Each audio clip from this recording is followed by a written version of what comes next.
Hello and welcome to my back garden once again. Such a lovely space to film in this time of year while the sun's out and it's nice and hot and the light's not too bad either. We're sort of early evening here in Norfolk, 10 to 5 on a Sunday afternoon to be precise, and yeah, what to talk about this time? Yeah, I think about this because this Patreon game is all very new to me and I'm thinking, what's everybody going to like? And I do promise you it will get more exciting as it goes on, especially when I can introduce my rather lovely friend to join me. She's a lot more entertaining than I am. So, what to talk about? Well, I did sort of say I was going to talk about other aspects of what I do, and apart from the sort of the paranormal side of things. And today I thought we'd have a little chat about cameras, because you may have already gathered by now I am a bit of a media tart. I like nothing more than sitting in front of a camera and spouting nonsense, like I'm doing right now, in fact. Yeah, my film star good looks. I know. The camera never lies. If I stand up you can see how fat I am as well, and camera does put pounds on you too, as I noticed when we were out doing an investigation on Saturday night. No, it was Friday night, not Saturday, it was Friday night, and we're at a ruined church, and all you can see is me blobbing around in the background with a beer gut. It's not a good sight. To work on that. But anyway, I digress. Back to cameras.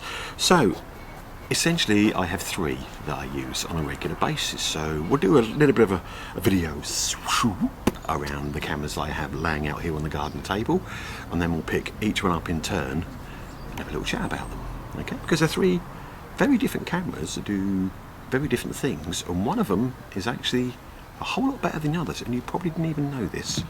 So there we go.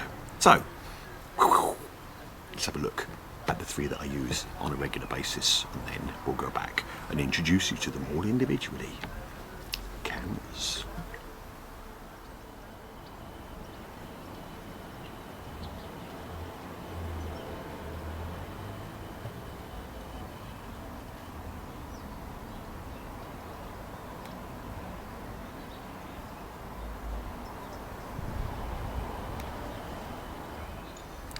We'll grab the most easily identifiable one off the heap, I think, and we'll go for this one.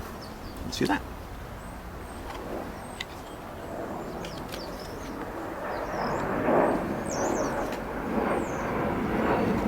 The joys of living underneath the flight path for Norwich Airport. Please excuse the jet airliner flying overhead. It's just bringing some lovely people back from our holidays. They're very lucky they can travel aboard, because at the moment COVID's stopping you doing all that. It's gone now. There we go. Anyway, this is my Nikon, whatever you want to say, Nikon D3300, 3300, whatever you want to call it, and it is a SLR camera for all intents and purposes. What you do with it, you hold it up and take pictures. You know, it's very, very good for still images. You can also use it for taking video, and it's quite good at doing that as well. It's really more of a still camera, so when you're out and about and you want to get some amazing shots of, you know, incredible things, it's very good for that. But I do use it for video as well, because it's just quite handy for that sort of thing. I suppose its main feature was the fact that you can, I'm not going to do it out here, but you can take the lenses off. This has just got standard 50mm lens on it, but you can put like a zoom lens on, wide angle lens, so you can change your lens to suit whatever you're shooting. But it's quite a versatile camera, and it's great, like I said, for popping out and taking still images, and it's okay for video as well. So yeah, that's one. Camera number one. Camera number two. This is the one that I use the most for what I do. Okay, it's let's open the side up so you can see. It's a Sony. I can't remember what it's called. I'm going to have to look at it. It's an FDR AX33 Sony camera. It's the problem to get old, you see, your memory goes to pieces and I forget what I've actually got. But this is a Sony AX33 camera, camcorder in fact. So what it really does is you just film with it. Okay, small, It's lightweight, it's quite versatile, shoots in 4K, has one of these sort of floaty lenses that's stabilised. You can see how professional this is, can't you? Yes, I know. You feel more like you're on the same level as me now, don't you? Because he doesn't know what he's talking about either. I do, it's just my memory's terrible.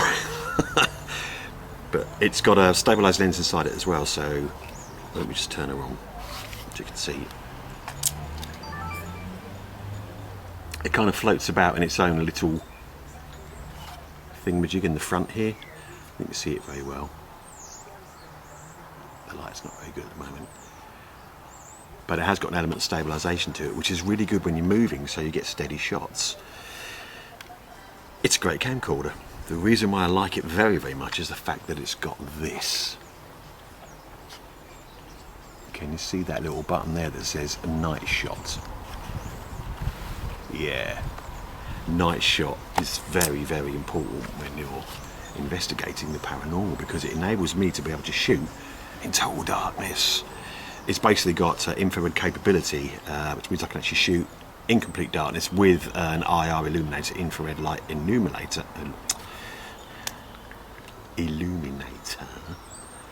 which then provides some ambient light for the camera to film in, which enables you to be able to film sequences like this. Okay, if anyone is here with us now, can you touch me? Can you throw something, or can you make a noise, please, so we know that you are present? It's the standard stuff you see in all paranormal programs, that sort of strange greenish tinge and everything slightly different. If you wear black clothing, it looks like it's white. It also, as we've found out on some investigations, can make your clothes see-through. I'm sorry, Juliet. I really didn't realise when we were filming a Deep Green. But this camera also films normal stuff. You can film in, oh, can you see that, in normal light as well. It is effectively a normal camera with a night shot facility. Lots of people go out and buy these converted full spectrum cameras, which you can film in the dark with them, yeah, but you can't do anything else with them. So what's the point of having a decent camcorder converted to full spectrum that you cannot film with? I would recommend every single time going out and getting yourself a Sony of some kind that has a night shot facility, night shot plus, night shot super, just standard night shot. But it does mean you've got that capability then of filming quite normal video like this, or the weird night vision stuff that you just saw. It's a lot more practical. The reason why I use this camera is because it is a lot better. It does actually film in a lot higher definition. It's got a bigger sensor in it. It's got a Zeiss lens in it, which is much better as well. So it actually shoots really, really excellent footage, which is the reason why it's my go-to camera. Although, shh, block your ears. Poor camera. I'm going to put him down now so he doesn't hear this. I want to buy another Sony, an A3. An A7 III, yeah, an A7 III, which is really, really good for taking pictures and film, but it hasn't got night shot, so it's not going to replace my little friend. But yeah, but Panasonic also do cameras with night shot facility, so I'd recommend, if you want to film in the dark, and you want that camera then to be able to film in the daylight too, get yourself something that's got a night shot facility. Don't go bother wasting your money buying a full spectrum camera. They're a waste of time. They don't make any difference. The fact that they can film in ultraviolet and infrared means absolutely nothing at all. All you get is just purple film all the time, you know. So yeah, go night shot. The last camera we're going to look at, and it's the most unlikely candidate, but it's probably the best thing that you got in your filming arsenal, because you've got it in your pocket with you every day of the week. And if you've got a particularly new version of this, then you have got a really, really good camera on here. I think you know what I'm going to show you. I'm just going to get it to identify me.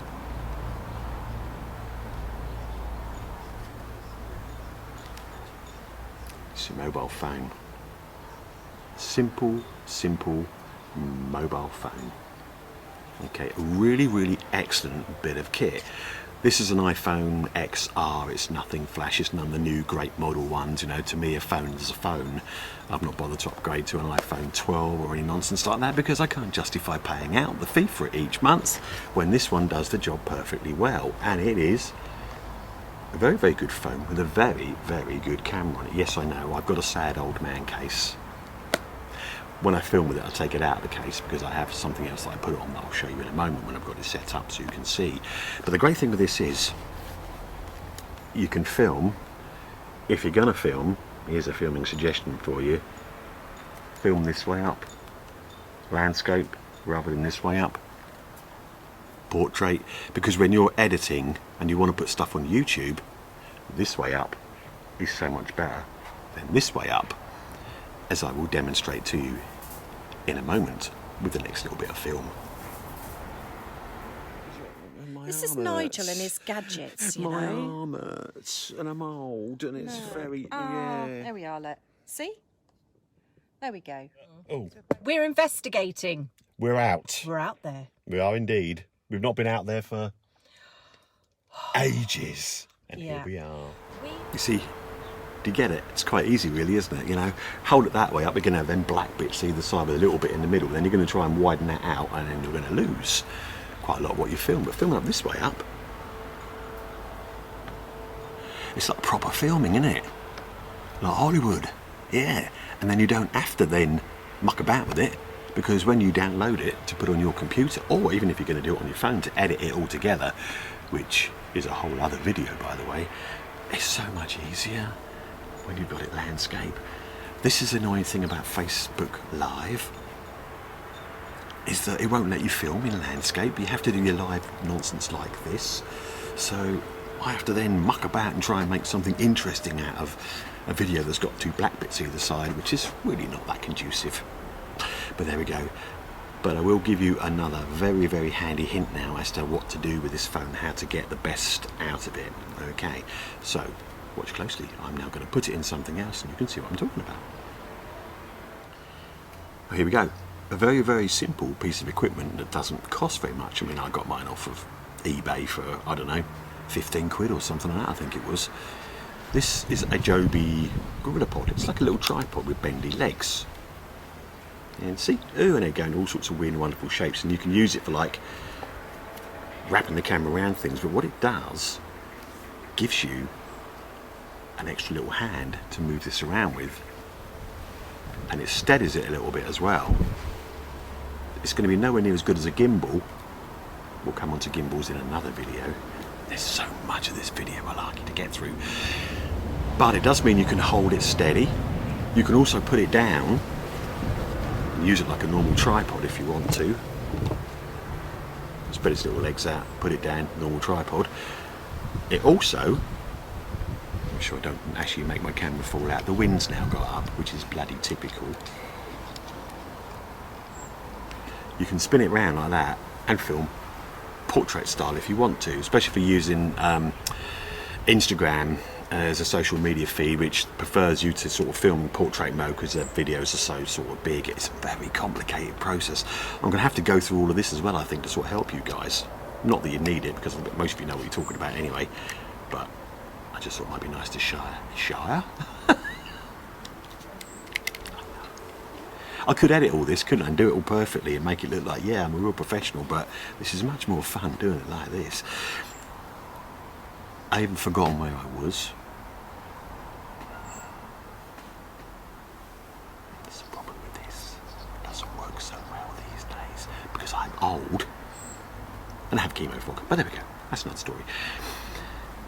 So you can hold it, steady yourself, film like that, use it as a tripod, switch it round, film in portrait.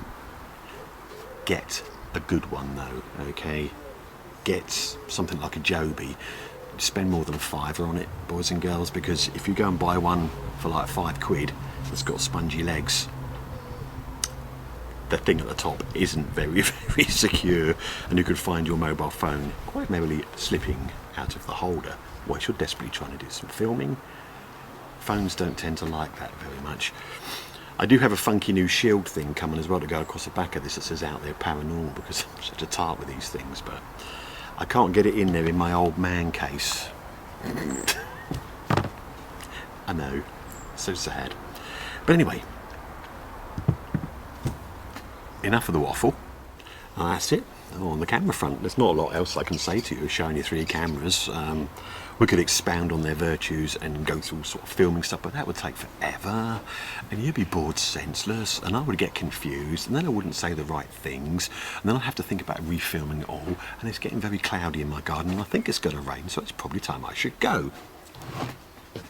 But you're wondering what he's filming this on, because it's not that one because he's got that one there, and it's not that one because he's got that one there, and it's not this one either because that's on the end of the stick. I've got another camera. I've actually got this many cameras because I'm so sad. But this is another Sony that we use on investigation that's got a night shot on it. So if I'm going to recommend a camera to you, if you want an all-purpose, take it everywhere, film all sorts of things, including your family, and you don't want it for still camera purposes, then get yourself a camcorder. If you're going to go for any kind of camcorder,